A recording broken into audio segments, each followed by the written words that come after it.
Godavari Banakacherla linked ప్రాజెక్టును ముందుకు సాగనీయమని మాజీ మంత్రి హరీష్ రావు హెచ్చరించారు. ప్రాజెక్టు ఏ విధంగా అడ్డుకోవాలో తమకు తెలుసన్నారు. బనకచెర్లపై నారా లోకేష్ వ్యాఖ్యల నేపథ్యంలో హరీష్ రావు హైదరాబాద్ లో స్పందించారు. సాగునీటి జలాలపై అవగాహన లేకుండా మాట్లాడుతున్నారని హరీష్ రావు ఫైర్ అయ్యారు. కాళేశ్వరం ప్రాజెక్టు అడ్డుకోవాలని చంద్రబాబు 7 సార్లు లేఖలు రాశారని గుర్తు చేశారు. ఆయన బనకచెర్లపై రేవంత్ రెడ్డితో పాటు కేంద్రం నోరు విప్పటం లేదని మండిపడ్డారు.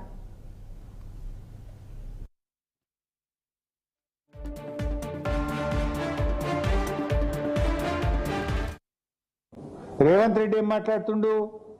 అసలు వాళ్ళు బనకచెర్ల కడతామంటే కదా నేను అడ్డు చెప్పేది అంటుండు. మనం ఏమన్నా ఢిల్లీలో బనకచెర్ల ప్రాజెక్టు వాళ్ళు కడతామంటే కదా నేను అడ్డు చెప్పేది అని చంద్రబాబు నాయుడు పేలవంగా బేలముఖం వేసుకొని మాట్లాడుతుండు. వాడు కట్టే తీరుతా ఎవడు అడ్డమస్తాడో రండ్రాబై నేను అనుమతులు ఎట్లా తేవాలనో నాకు తెలుసు అని వాడు మాట్లాడుతుండు. నువ్వేం మాట్లాడుతున్నావు? రేవంత్ రెడ్డి వాడు అడమే చెప్తలేడు, ఎజెండాలో లేదని ఒక అబద్ధం మాట్లాడు. వాళ్ళు కడతామంటే కదా నేను అడ్డు చెప్పేది అని ఇంకొక వైపు మాట్లాడతాడు. అంటే ఈ మాటల్ని చూస్తూ ఉంటే రేవంత్ రెడ్డి ఆల్రెడీ సెటిల్ అయిపోయిండు. గురుదక్షిణ చెల్లించుకునే పనిలో ఇవాళ రేవంత్ రెడ్డి ఉన్నట్టుగా మాకు అర్థమవుతా ఉంది. కాళేశ్వరం ప్రాజెక్టును అసలు అనుమతులే లేవట, అనుమతులు లేకుండా మీరు కట్టినరు అని ఆయన గారు నిన్న మాట్లాడుతూ ఉన్నారు. కాళేశ్వరం ప్రాజెక్టుకు అన్ని అనుమతులు ఉన్నాయి. ఇవి కాళేశ్వరం ప్రాజెక్టుకు బీఆర్ఎస్ ప్రభుత్వం సాధించినటువంటి అనుమతులు. 1 కాదు 2 కాదు 11 అనుమతులు ఉన్నాయి.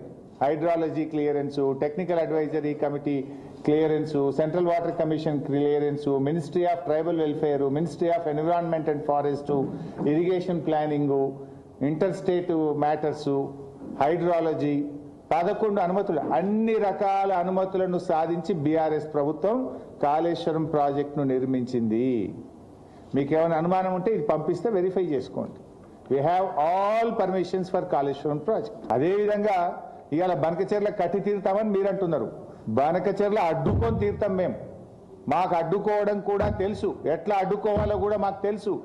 మీరు కట్టి తీరుతామని మీరు మాట్లాడినంత మాత్రాన ఈ దేశంలో రాజ్యాంగం ఉన్నది, సుప్రీంకోర్టు ఉన్నది, ఈ దేశంలో కాన్స్టిట్యూషన్ ఒకటి ఉన్నది. నీ ఇష్టం వచ్చినట్టుగా ఏదో 10 మంది ఎంపీలు చేతులు ఉన్నారు కదా, ఢిల్లీలో బీజేపీ గవర్నమెంట్ చేతులు ఉంది కదా అంటే ఈ దేశంలో కొన్ని హక్కులు ఉన్నాయి, కొన్ని చట్టాలు ఉన్నాయి, కోర్టులు ఉన్నాయి.